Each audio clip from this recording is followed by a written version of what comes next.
In compliance with the request of a friend of mine who wrote me from the East, I called on good-natured, garrulous old Simon Wheeler, inquired after my friend's friend, Leonidas W. Smiley, as requested to do, and I hereunto append the result. I have a lurking suspicion that Leonidas W. Smiley is a myth, that my friend never knew such a personage, and that he only conjectured that if I asked old Wheeler about him, it would remind him of his infamous Jim Smiley, and he'd go to work and bore me to nearly to death with some infernal reminiscence of him as long and tedious as it should be useless to me. If that was the design, it certainly succeeded. I found Simon Wheeler dozing comfortably by the bar-room stove of the old dilapidated tavern in the ancient mining camp of Angels, and I noticed that he was fat and bald-headed, and had an expression of winning gentleness and simplicity upon his tranquil countenance. He roused up and gave me a good day. I told him a friend of mine had commissioned me to make some inquiries about a cherished companion of his boyhood named Leonidas W. Smiley, Reverend Leonidas W. Smiley, a young minister of the gospel, who he had heard was at one time a resident of Angel's Camp. I added that, if Mr. Wheeler could tell me anything about this Reverend Leonidas W. Smiley, I would feel under many obligations to him. Simon Wheeler backed me into a corner and blockaded me there with his chair, and then sat me down and reeled off this monotonous narrative which follows this paragraph. He never smiled. He never frowned. He never changed his voice from the gentle flowing key to which he tuned the initial sentence.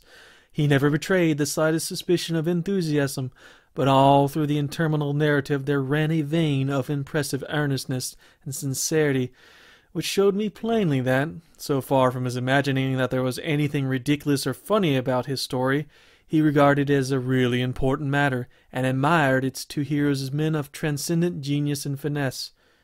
To me, the spectacle of a man drifting serenely along through such a queer yarn without ever smiling was as exquisitely absurd. As I said before, I asked him to tell me what he knew of Reverend Leonidas W. Smiley, and he replied as follows.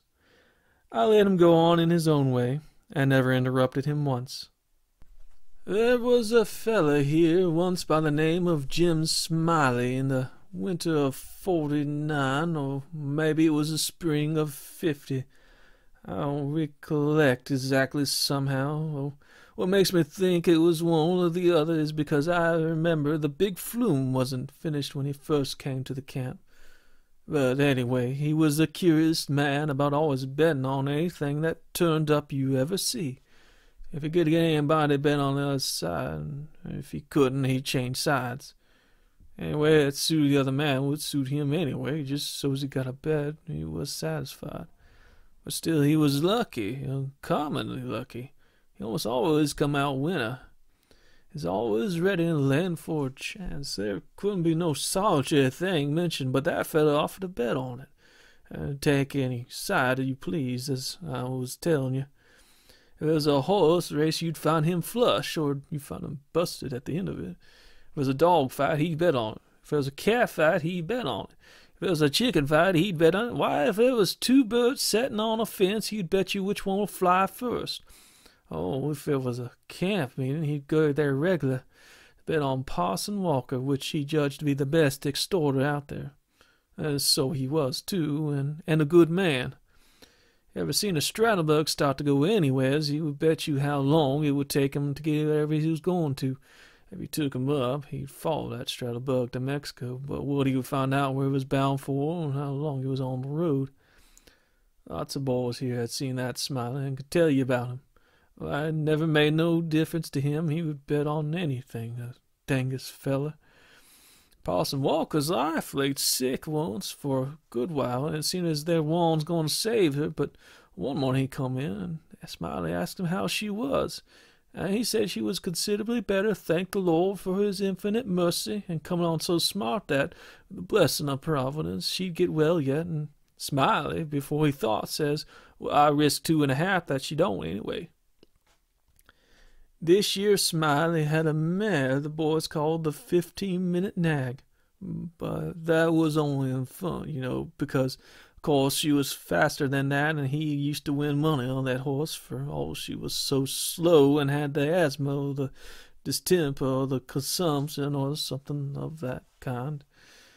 I used to give her 200 or 300 yards start and pass her underway, but always at the fag end of the race she'd get excited and desperate and like, and cavort and straddling up and scatter her legs around limbus, sometimes in the air and sometimes out to one side among the fences, and kicking up more dust and raising more racket with her coughing and sneezing and blowing her nose, and always fetch up the stand just about a neck ahead as near as you could cipher it down.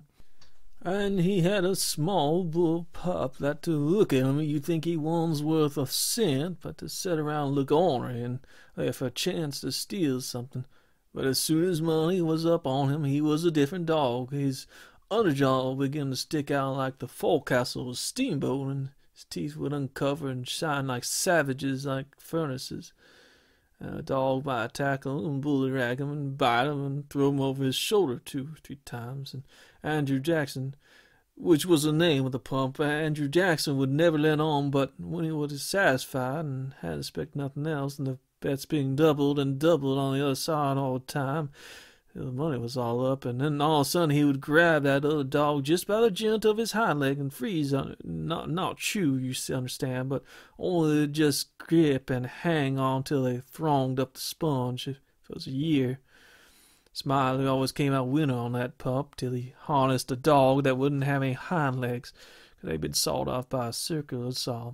The thing had gone along far enough, and the money was all up, and he came to make a snatch for his pet bolt. He saw in a minute how he'd been imposed on, and how the other dog had him in the door, so to speak. And he peered round surprised, and he looked sort of discouraged like, and tried more to win the fight, and so he got shucked out bad. He gave Smiley a look as much as say his heart was broke, and it was his fault for putting up a dog that hadn't no hind legs for him to take bolt up, which was his main dependence in a fight, and he limped off a piece and lay down and died.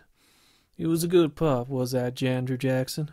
And when made a name for himself he lived, for the stuff was in him, and had genius, I know it, 'cause he hadn't had no opportunities to speak of, and it don't stand to reason a dog could make such a fight as he could under him in them circumstances. He had no talent. It always makes me feel sorry when I think of that last fight of his'n, the way it turned out. Well, this year Smiley had rat terriers and chicken cocks and tomcats and all them kind of things till you couldn't rest. Couldn't fetch nothing for them to bet on, but he'd match you.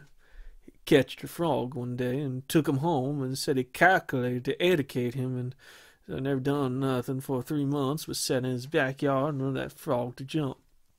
And you bet he did learn him too. He gave him a little punch behind, and next minute you see that frog whirling in the air like a donut. See him turn one somerset, or maybe a couple if he get a good start, and come down flat-footed and all right, like a cat. He got him up so in the matter of catching flies, and kept him practiced so constant that he nailed a fly every time as far as he could see him. Smiley said all a frog wanted was an education, and he could do almost anything, and I believe him. Why, I seen him set Daniel Webster down here on this floor. Daniel Webster was the name of the frog, and see now, flies, Daniel, flies, and quicker you could wink, he'd spring straight up and snake a fly off the counter, and flop down on the floor again as salt as a gob of mud, and fall to scratching the side of his head with his hind foot as indifferent as he had no idea of doing any more than a frog might do. You never seen a frog so modest and straightforward as he was, for all he was so gifted. And when he come to fair and square jumping on a dead level, he could get over more ground it wouldn't straddle any animal of his breed you ever see. Jumping on a dead level was his strong suit, you understand, and so when it come to that, Smiley would ante up money on him as long as he had a red. Smiley was monstrous proud of his frog, and well, he might be, for fellows that had travelled and been everywhere as all said he laid over any frog that ever they see. Well, Smiley kept the beast in a little lattice box, and used to fetch him down sometimes and lay for a bet. One day a feller, stranger in the camp, he was come across him with his box, and says, "What might be that you got in the box?" And Smiley says, sort of indifferent like, "It might be a parrot, or it might be a canary, maybe, but it ain't, it's just only a frog." The feller took it and looked at it careful and turned it round this way and that and says, so 'tis. What's it good for? Well, Smiley says, easy and careless, he's good for one thing, and I should judge he could out-jump any frog in Calaveras County. The feller took the box again and took another long, particular look and gave it back to Smiley and says, very deliberate, well, I don't see no points about that frog that ain't better than any other frog. Maybe you don't, Smiley says. Maybe you understand frogs, and maybe you don't understand them. But maybe you had experience, and maybe you ain't only an amateur, as it were. Anyways, I got my opinion. I'll risk $40 ain't gonna jump any frog in Calaveras County. That feller studied a minute, and he says, kind of sad like, well, I'm only a stranger and I ain't got no frog. But I had a frog, I'd bet you. Smiley says, that's all right, that's all right. If you hold my box a minute, I'll go get you a frog. So a feller took the box and put up his $40 on with Smiley's and sat down to wait. So he sat there a good while thinking and thinking to himself, and he got the frog out and prized his mouth open and took a teaspoon and filled him full of quail shot, filled him pretty near up to his chin, and set him on the floor. Smiley, he went to the swamp and slopped around the mud for a long time, and finally he catched a frog and fetched him and give him to the feller and says, now, if you're ready, set him alongside of Daniel with his forepaws just even with Daniel, and I'll give the word. And he says, 1, 2, 3, jump! And him and the feller touched up the frogs from behind, and the new frog topped off, but Daniel didn't give a heave and hoisted up his shoulders so like a Frenchman. But he couldn't budge. He was planted as solid as an anvil, and he couldn't no more stir than if he was ankled out. Smiley was a good deal surprised, and he was disgusted too, but he had no idea what the matter was, of course. The feller took the money and started away, and he's going out the door. He sort of jerked his thumb over his shoulders way down, says again, very deliberate, I don't see no points about that frog that's any better than any other frog. Smiley, he stood scratching his head and looking down at Daniel a long time, and at last he says, I do wonder what in the nation that frog throwed off for. I wonder if there ain't something the matter with him. He appears to look mighty baggy somehow. He catched Daniel by the nape of the neck and lifted him up and says, I blame my cats if he don't weigh 5 pounds, and turned him upside down. He belched out a double handful of shot. And he see how it was, and he was the maddest man. He set the frog down and took after the fellow, but he never catched him. And here Simon Wheeler heard his name called from the front yard and got up to see what was wanted. And turning to me as he moved away, he said, just set where you are, stranger, and rest easy. I ain't going to be gone a second. But, by your leave, I did not think that a continuation of the history of the enterprising vagabond Jim Smiley be likely to afford me much information concerning the Reverend Leonidas W. Smiley, and so I started away. At the door I met the sociable Wheeler returning, and he buttonholed me and recommenced. Well, this year Smiley had a yeller-eyed cow that didn't have no tail and just a stump like a banana, and oh, hang Smiley and his afflicted cow, I muttered good-naturedly, and bidding the old gentleman good day, I departed. Well, if you like what you heard, please subscribe and check out my newsletter at my website, and same as my name, www.sdreeves.com. And also, leave a comment in the section. Tell me what you liked about it. Tell me what you think it could change, and maybe add some suggestions about some stories I could do. Not only Southern ones. I'm open to any type of thing. As long as they're not long and rambling like this one again.